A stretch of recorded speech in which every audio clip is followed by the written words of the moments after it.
Hi there, my name is Sanai. I'm a business breakthrough coach and sales mentor, and I just wanted to tell you a story. And it's about a client. I work with this girl intermittently. She reaches out to me every now and again when she needs a bit of a top up or a bit of a fix. And recently we were private messaging one another, and she was telling me that, I asked her how she was doing, and she said, great, everything's going really well.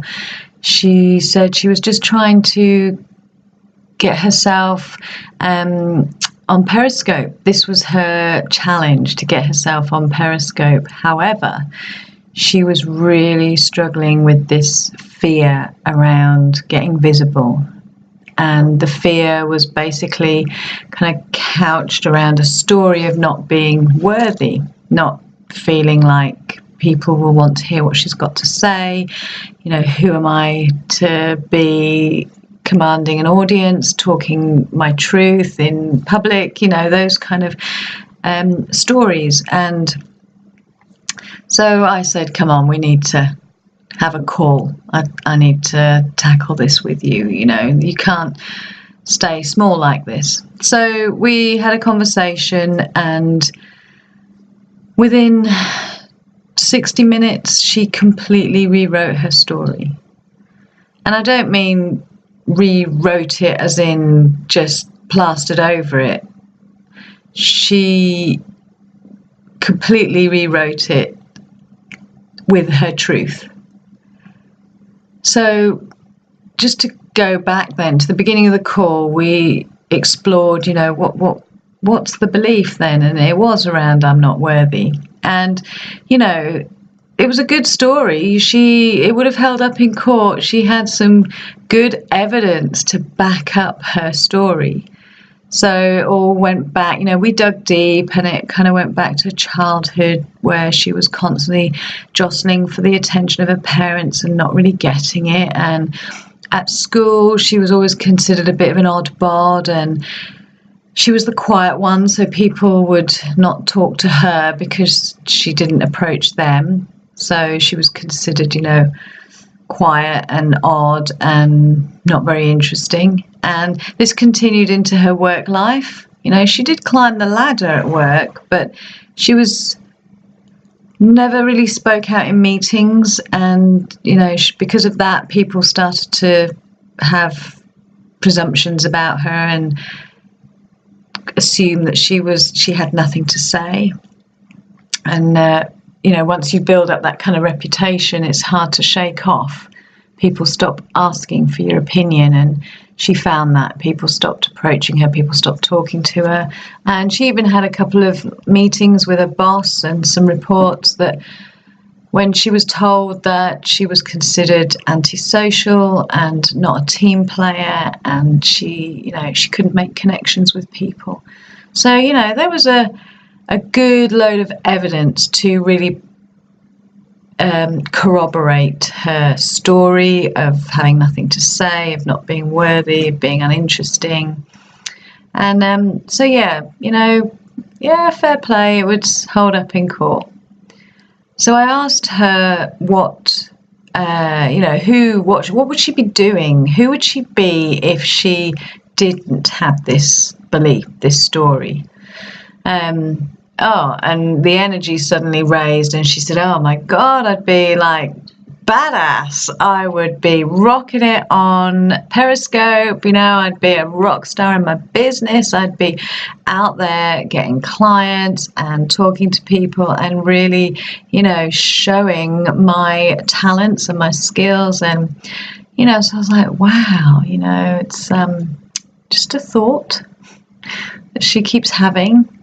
But anyway, so what we did then was, how did we rewrite the story?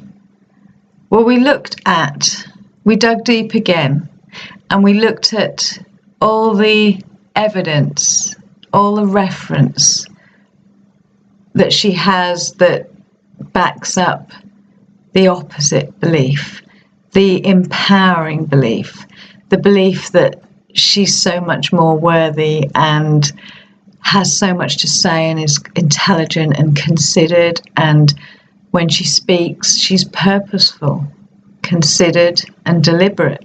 She doesn't waste words. And when we started to focus on that more empowering belief and we dug deep, she began to pull out all this evidence. It was like a filing cabinet. And I picture in the Jim Carrey film, Bruce Almighty, when he pulls the cabinet out of the wall and the drawer just shoots out with everything in Jim Carrey's life.